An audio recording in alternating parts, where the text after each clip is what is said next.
Toute vie croît et se multiplie sur base de la semence, sous toutes ses formes.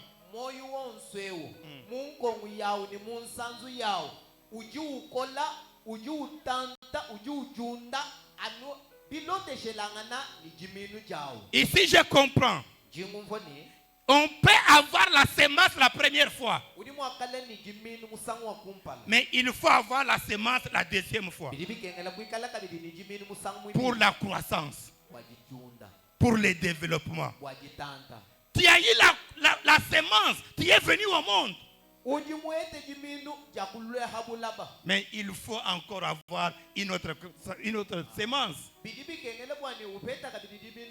Il faut manger. Il y a une semence naturelle qui t'a fait que tu sois homme.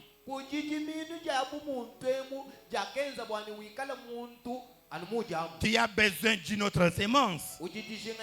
C'est la semence spirituelle. Pour que tu croisses en ton homme intérieur. Tu peux croître par les foufous de ton corps. Là, tu crois en ton corps.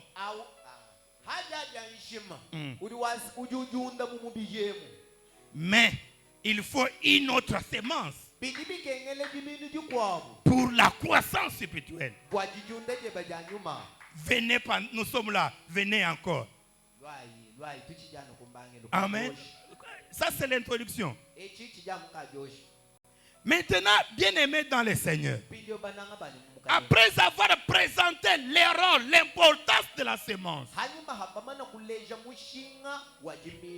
cette importance ici, ça se conçoit physiquement et aussi spirituellement.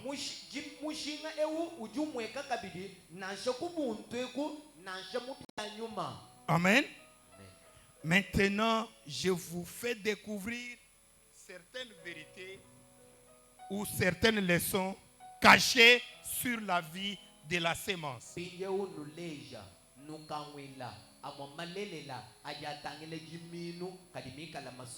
C'est ça le mystère de la semence. On va prendre une partie aujourd'hui. On va aller comme ça jusqu'au dimanche. Mais écoutez, bien-aimés, la première vérité, la première leçon que nous tirons de la vie de la semence,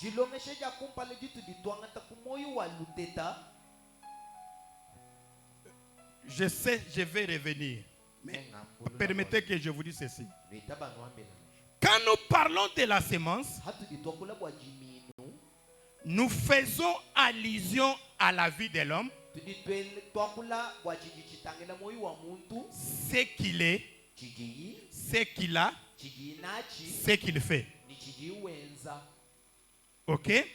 Quand nous parlons de la semence, nous parlons de tout ce qui arrive à l'homme. Et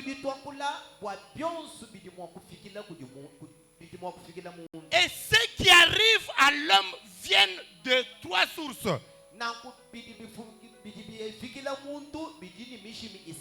La première source, c'est la source de l'homme semblable. Ça signifie quoi? Toi ici, par rapport à moi, tu peux être une semence pour moi. Toi ici, tu peux être une semence pour ton voisin. Et lui aussi doit aussi être une semence pour toi. Et ce qui peut venir au-delà de toi-même, il y a aussi Dieu. Ça signifie que nous avons la semence qui vient de Dieu. Là, nous voyons Dieu lui-même dans sa présence. Et nous voyons Dieu dans ses œuvres. C'est toujours la semence. Il y a encore ce qui arrive au-delà de l'homme. C'est diable. Il y a la semence du diable. Ça signifie qu'il y a la présence du diable. Et il y a aussi les œuvres du diable. Tout ça, ça s'appelle sémence. Amen. Maintenant, prenons les vérités. Prenons les leçons. Prenons les secrets liés à la vie de la sémence.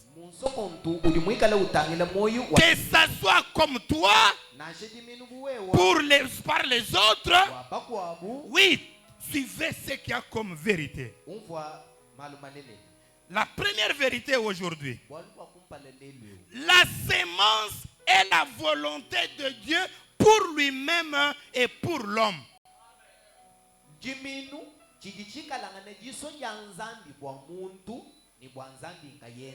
Amen. Oui, quand la sémence existe, oui, c'est Dieu qui a pensé en premier à la sémence. Il n'avait pas de conseiller à la création. Et aujourd'hui, s'il veut que nous puissions présenter les sémences, oui, c'est sa volonté. S'il veut que toi tu sois une sémence pour moi, c'est sa volonté. C'est sa volonté. C'est sa volonté. Et pourquoi il le fait? D'abord, c'est pour son nom. C'est pour sa gloire. Bref, c'est pour ses raisons. Mais il peut encore accepter que la sémence existe pour l'utilité de l'homme. Oui, il a dit, je t'ai fait les semences, mais toi en manges. Et ça sert l'homme. Toi, tu peux être pour moi une sémence. C'est pour me rendre service. C'est pour mon utilité. C'est pour mon avantage. Amen. Là, nous avons lu Genèse chapitre 1, versets 11 à 12. Ça dit, en matière de semences, il y a d'abord Dieu. Il y a d'abord Dieu. Il y a d'abord Dieu. Et toujours Dieu. Amen. Et toujours Dieu. Et c'est lui-même. C'est Jésus qui a appris une leçon aux disciples à travers la sémence.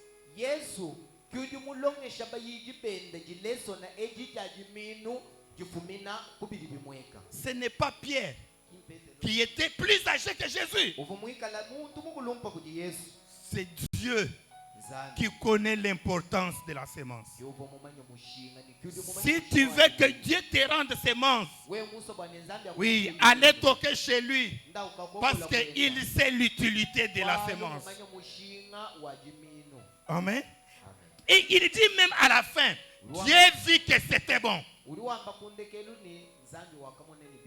C'est-à-dire, le fait qu'il a vu des semences là,